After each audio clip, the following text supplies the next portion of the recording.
Hi, it's Sue. Thanks for joining me for today's Bible reading. I'm reading April 18th, 1 Kings 15 through 17. Verse 1.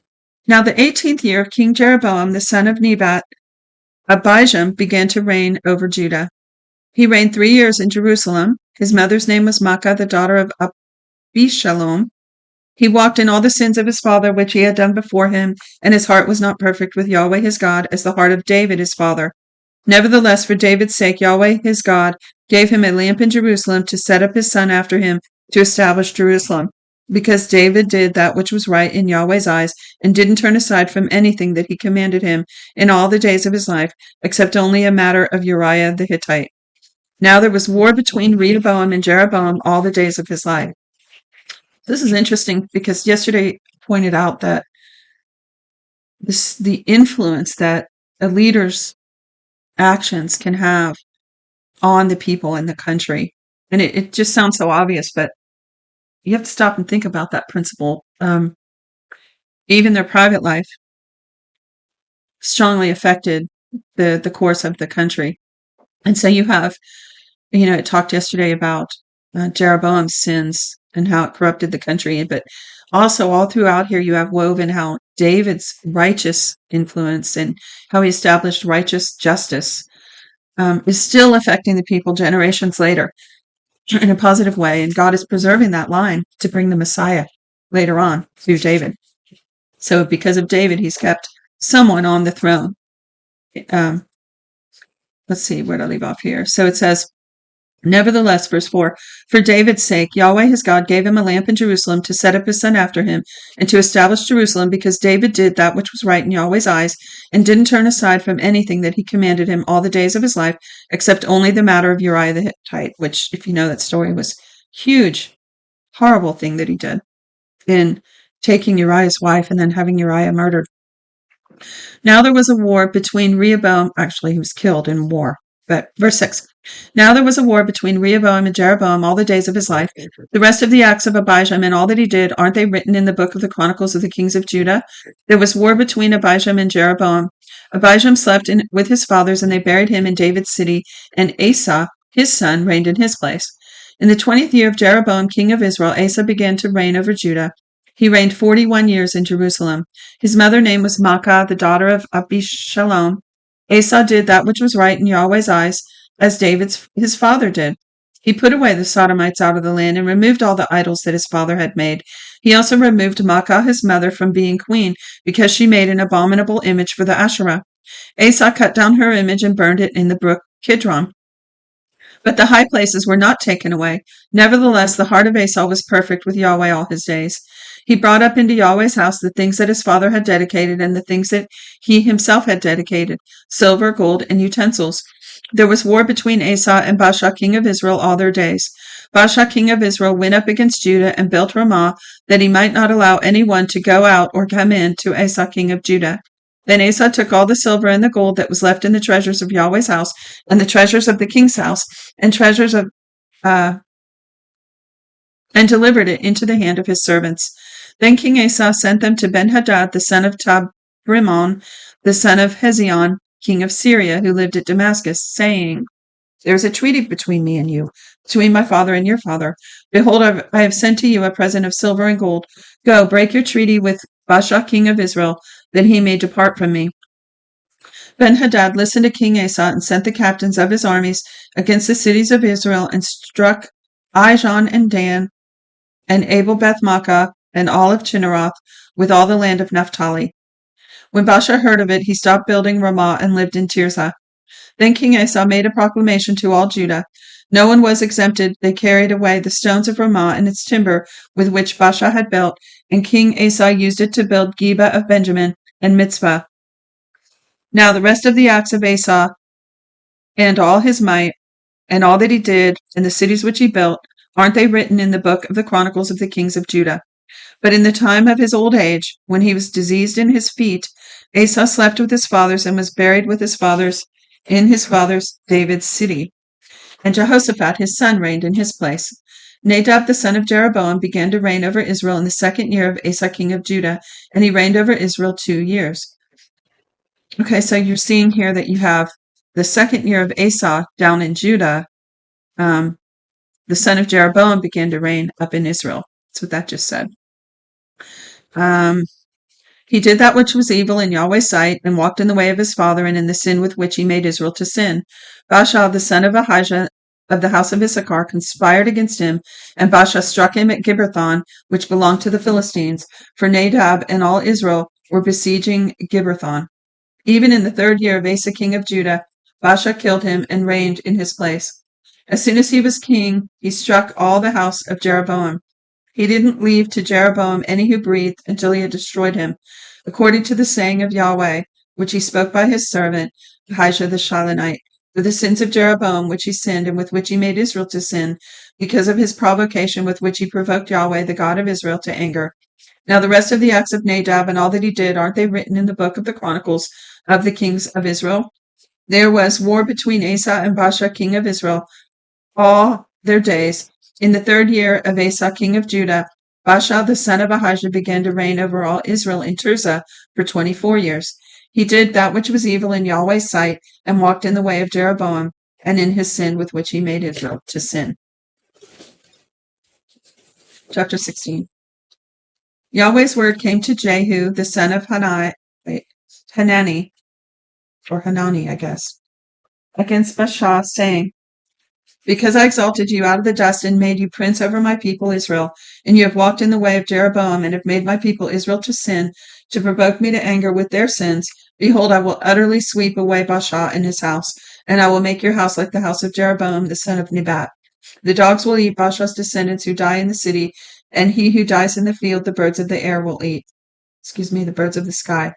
Now the rest of the acts of Baasha and what he did and his might, aren't they written in the book of the Chronicles of the kings of Israel? Baasha slept with his fathers and was buried in Tirzah, and Elah his son reigned in his place. Moreover, Yahweh's word came by the prophet Jehu the son of Hanani against Baasha and against his house, both because of all the evil that he did in Yahweh's sight to provoke him to anger with the work of his hands in being like the house of Jeroboam, and because he struck him. In the 26th year, Asa king of Judah, Elah the son of Baasha began to reign over Israel in Tirzah for 2 years.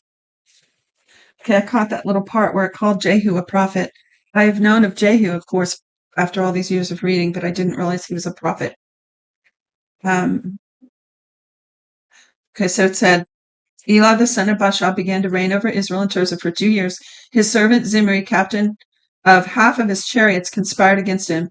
Now he was in Tirzah, drinking himself drunk in the house of Arzah, who was over the household of Tirzah, and Zimri went in and struck him and killed him in the 27th year of Asa, king of Judah. Okay, so Asa's been ruling down in Judah 27 years. This guy had been up in Israel 2 years, and he was killed.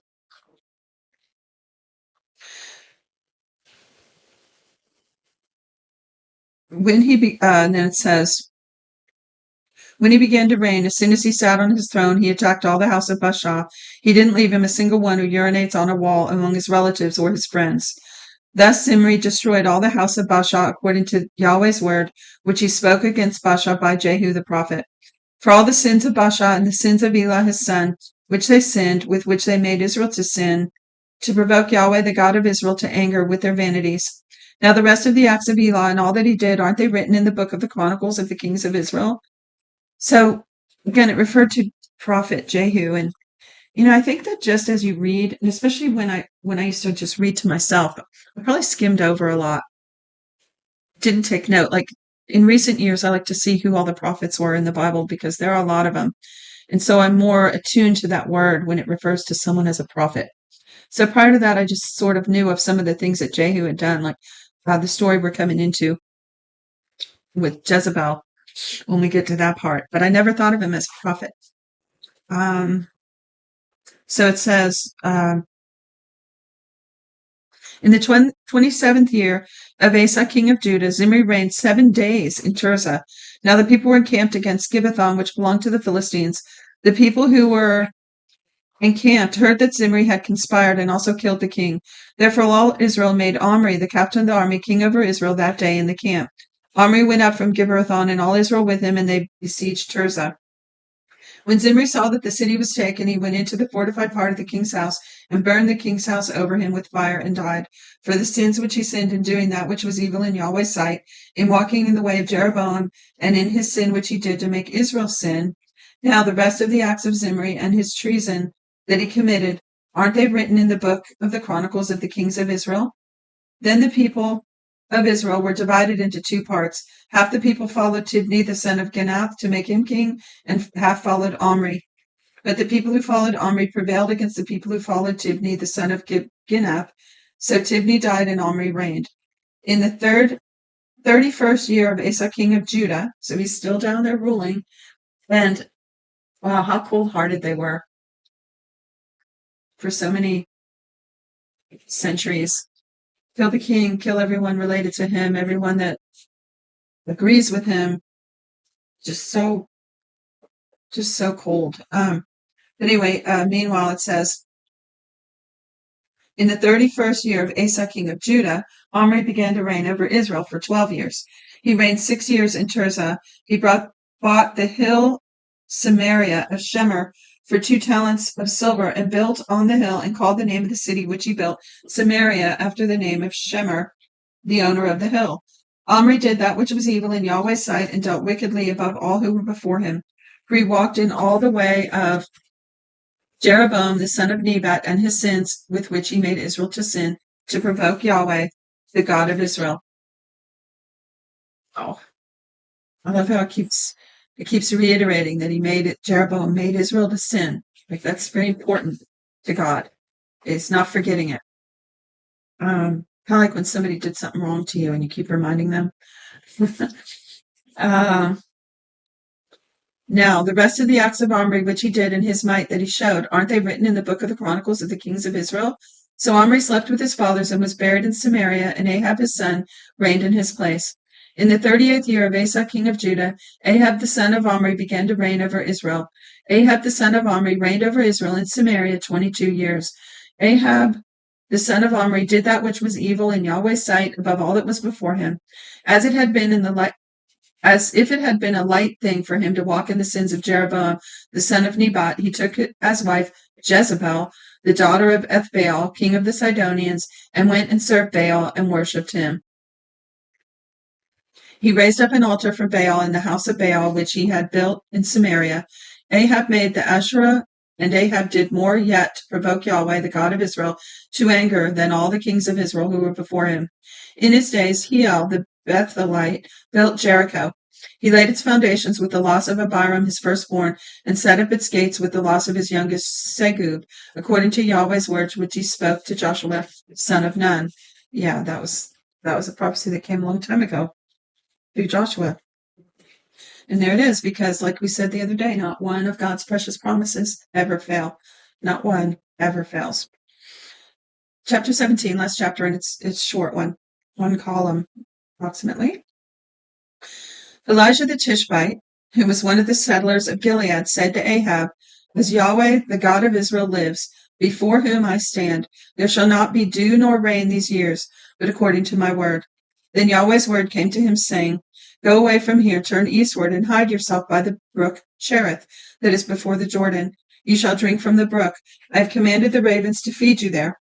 So he went and did according to Yahweh's word, for he went and lived by the brook Cherith, that is before the Jordan.